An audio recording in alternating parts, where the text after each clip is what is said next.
प्रणाम माता गांधारी। आओ गिरिधर, आओ मधुसूदन।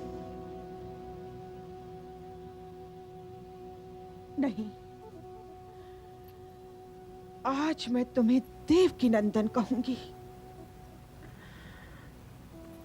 आओ देवकी नंदन। आप जिस भी नाम से पुकारेंगी माता, मैं बोलूंगा। ये तो तुम्हें याद ही होगा देवकी नंदन,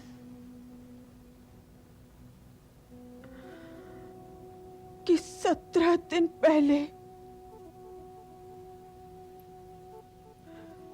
मैं 100 पुत्रों की मां थी, और आज केवल एक पुत्र की मां रह गई हूं।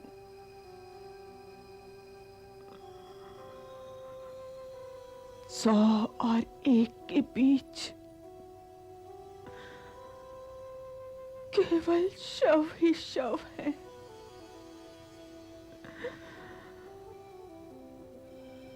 देवकी नंदन,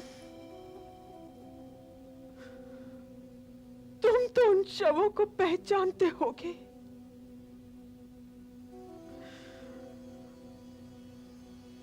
वे मेरे पुत्रों के शव थे। हाँ माते, और इन शवों में एक शव ऐसा भी है जिसे आप पहचानते हुए भी नहीं पहचानती, और वो शव है ज्येष्ठ कौन्तेय का। क्या युधिष्ठिर? नहीं माता, बड़े भैया ज्येष्ठ कौन्तेय नहीं है। ज्येष्ठ कौन्तेय वो था जिसे आप सब राधेय के नाम से जानते और समझते थे। राधे? इसलिए ऐसा नहीं है माता कि शवों के इस ढेर में मेरी बुआ का कोई योगदान ही ना हो। वो कुंती पुत्र था। हाँ माते, इसलिए ये न सोचिए माता कि आपके पुत्र दुर्योधन के पक्ष में मेरी बुआ की ओर से कोई युद्ध ही नहीं कर रहा था। दुर्योधन को महत्वाकांक्षा का रोग है,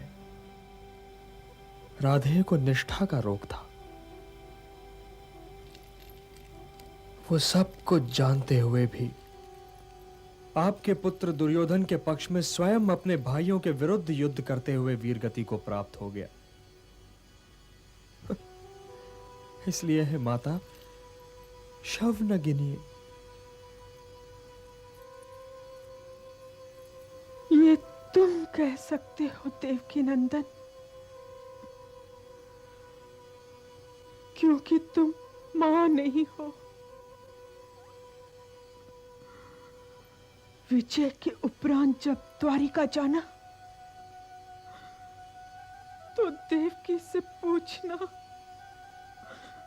कि कोख उजड़ने की पीड़ा कैसी होती है।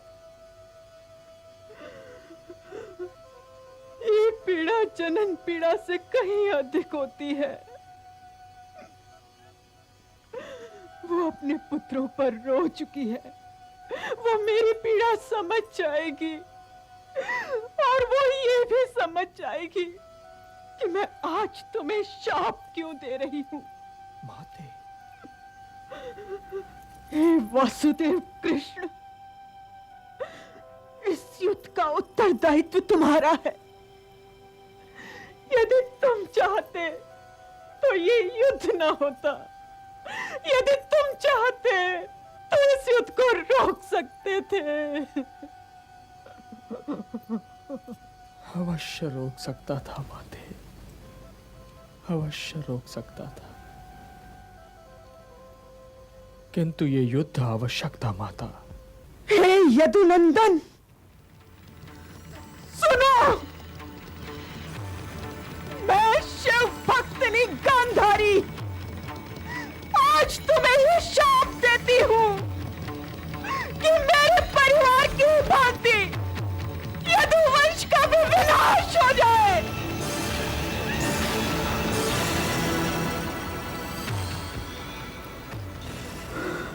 हे माता, सोचा था कि आज्ञा लेने से पहले चरण स्पर्श करूंगा, किंतु अब चरण स्पर्श करके मैं आपको धर्म संकट में नहीं डालना चाहता।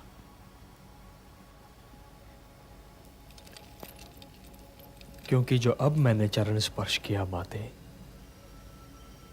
तो आप आशीर्वाद देने के लिए विवश हो जाएंगी। इसलिए हे माते, आपका ये पुत्र केवल जाने की आज्ञा मांग रहा है।